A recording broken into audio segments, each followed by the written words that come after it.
आप अपने एग्जाम की प्रिपरेशन अच्छे से कर सकें। तो मैंने जो टॉपिक स्टार्ट किया है वो स्टार्ट किया है प्रॉफिट एंड लॉस, मतलब लाभ और हानि से। अब पहले हम ये समझते हैं कि लाभ और हानि होता क्या है। जैसे मान लो कि आप कोई सामान 100 रुपए में खरीद के ला रहे हैं, तो जितने रुपए में आपने सामान को खरीदा है ये आपका कास्ट प्राइस होगा, मतलब क्रय मूल्य। कास्ट प्राइस क्रय मूल्य होगा। जितने में आपने इसको बेचा, 100 रुपए का सामान मान लो आपने 150 रुपए में बेच दिया।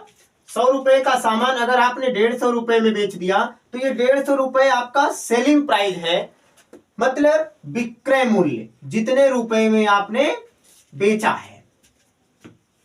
आपने देखा होगा कि जैसे कोई सामान आप लेते हैं तो उस पर कुछ प्रिंट किया रहता है जिसको बोलते हैं MRP, maximum retail price. Maximum retail price जो होती है इस पे आपको डिस्काउंट दिया जाता है, और जब डिस्काउंट दिया जाएगा तो वो आपका हो, डिस्काउंट देने के बाद जो आपको पे करना पड़ेगा, पैसे जो आपको देने पड़ेंगे वो आपका होगा क्रय मूल्य। अगर मान लो कि आपका सेलिंग प्राइस ज्यादा है, सेलिंग प्राइस ज्यादा है और कास्ट प्राइस कम है, मतलब आपने कम रुपए में खरीदा ज्यादा रुपए में बेच दिया। अगर कम रुपए में खरीदा ज्यादा रुपए में बेचा तो मेरे बच्चे आपको क्या होगा, प्रॉफिट होगा।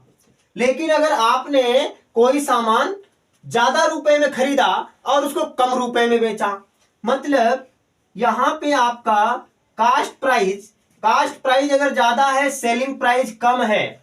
मान लो आप एक सामान है 100 रुपए में, उसको आप 80 रुपए में बेच दिए, तब तो आपको 20 रुपए का चूना लगा ना। तब फिर यहां पे क्या होगा, आपको यहां पे लॉस होगा। तो प्रॉफिट और लॉस यही आपका कॉन्सेप्ट था। इस पे हम क्वेश्चन करेंगे जिससे आपका कॉन्सेप्ट और अच्छे से क्लियर हो जाए। प्रॉफिट परसेंटेज कैसे निकाला जाता है, लॉस परसेंट कैसे निकाला जाता है, उसको रेशियो मेथड से किस तरीके से सॉल्व करते हैं। Lot of discuss about that. First question है, फर्स्ट क्वेश्चन आपका क्रय मूल्य और विक्रय मूल्य 8:9 के अनुपात में है तो लाभ प्रतिशत होगा। यहां पर आपको लाभ प्रतिशत निकालना है कि कितने प्रतिशत का लाभ होगा।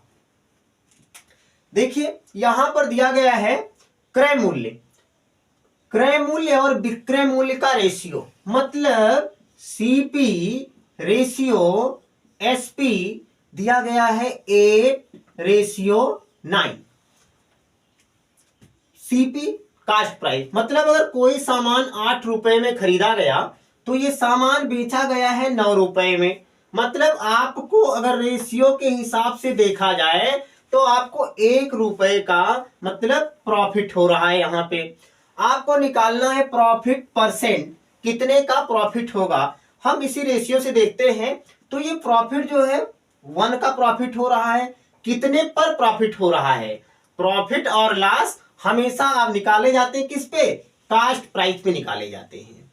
तो ये 8 रुपए पे 1 रुपए का प्रॉफिट हो रहा है, यहां नीचे आपने 8 लिख दिया। अब इसको परसेंट में बदलना है, प्रतिशत में बदलना है, तो इसके लिए 100 से गुणा कर देंगे, मतलब ये प्रॉफिट अपॉन CP मल्टीप्लाई 100। आप कैंसिल करेंगे, 4 से कैंसिल करें तो 2 आ जाएगा, 4 से इसको कैंसिल करेंगे तो आ जाएगा 25, 25/2। अब आपको 25 को 2 से भाग देना है। 25 को 2 से भाग दोगे तो आपका यहां आएगा 12.5%, मतलब 12.5% का आपको क्या मिलेगा, 12.5% का लाभ होगा। इसी तरीके से दूसरा क्वेश्चन देखते हैं। क्रय मूल्य और विक्रय मूल्य का अनुपात 7:8 दिया गया है, तो आपको बताना है लाभ प्रतिशत क्या होगा। ये 7:8 है तो CP रेशियो SP, मतलब CP यहां पर आपका 7 है। CP मतलब कास्ट प्राइस, जितने में सामान खरीदा गया है, तो 8% में बेचा जाए, यहां पे 8 में बेचा जाएगा। कोई सामान 7 रुपए में खरीदा गया और 8 रुपए में बेचा गया, तब इस केस में आपको 1 रुपए का प्रॉफिट हो रहा है। जितने का प्रॉफिट हुआ उतना आपने ऊपर लिख दिया, और जो आपका कास्ट प्राइस है उसको आपको नीचे रखना है, मीन 7। अब प्रतिशत में बदलने के लिए आप इसको 100 से गुणा कर दें। 100 से गुणा करेंगे तो आपको मिलेगा 100/7। 100 को 7 से डिवाइड करें, 100 को 7 से डिवाइड करेंगे तो क्या आएगा, यहां पर आपने 7 लिख लिया, ये हो गया 100, 7 एकम 7, ये बचेगा 10 - 3, 10 - 7, 3 आ जाएगा और ये 0। फिर क्या करेंगे, 7 का 4 बार जाएगा, 7 चौक 28। अब बचेगा कितना, यहाँ पे 2 बचेगा। आप इसको लिख सकते हैं 14 होल 2/7%, इतने परसेंट का आपको प्रॉफिट होगा। अगला क्वेश्चन है जिसमें कह रहा है क्वेश्चन, एक दुकानदार किसी वस्तु को 1470 रुपए में बेचने पर 16.2/3% लाभ कमाता है। मतलब एक दुकानदार है, वो कोई सामान खरीदता है और उस सामान को अगर वो 1470 रुपए में बेचता है तब उसको 16.2/3% का लाभ होता है। कह रहा उस वस्तु का क्रय मूल्य ज्ञात कीजिए। मतलब ये सामान उसने कितने में खरीदा था, ये सामान उसने कितने में खरीदा था। आपको लाभ दिया गया है तो आप लाभ क्या करें, लाभ परसेंटेज में दिया गया तो लाभ आपको यहां पर कितना दिया गया है, 16.2/3%। 16.2/3% को आप क्या करें, आप इसको फ्रैक्शन में चेंज कर लें। मतलब आप इसको भिन्न में चेंज कर लें। भिन्न में चेंज करेंगे तो क्या आएगा, 16 × 48, 48 × 2 = 50 और 50/3%। प्रतिशत के लिए 1/100 लिखोगे तो 50/3 गुणे 1/100, 50 एकम 50 और 50 दूना 100। 16.2/3% जो है ये आपका हो जाएगा 1/6। मतलब अगर वो कोई सामान 6 रुपए में खरीदा होगा, कास्ट प्राइस अगर 6 रुपए होगी, तो वो 1% के लाभ पर मतलब 7 रुपए में 1 का उसका फायदा हो रहा है। अगर कोई सामान 6 रुपए में उसने खरीदा है तो उसको 1 रुपए का लाभ हो रहा है, तो उस सामान को 7 रुपए में बेच रहा है।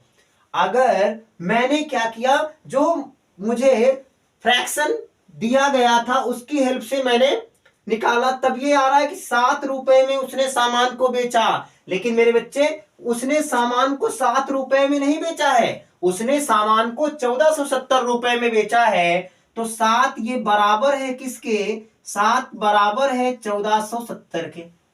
अब आपको देखना है कि ये 1470 7 का कितने गुना है, 1470 7 का कितने गुना है, तो 7 से काट दे, 7 एकम 7 और 7 दूना 14, 7 एकम 7 और 0। मतलब ये जो आपको मूल्य दिया गया है वो इसका 210 गुना है।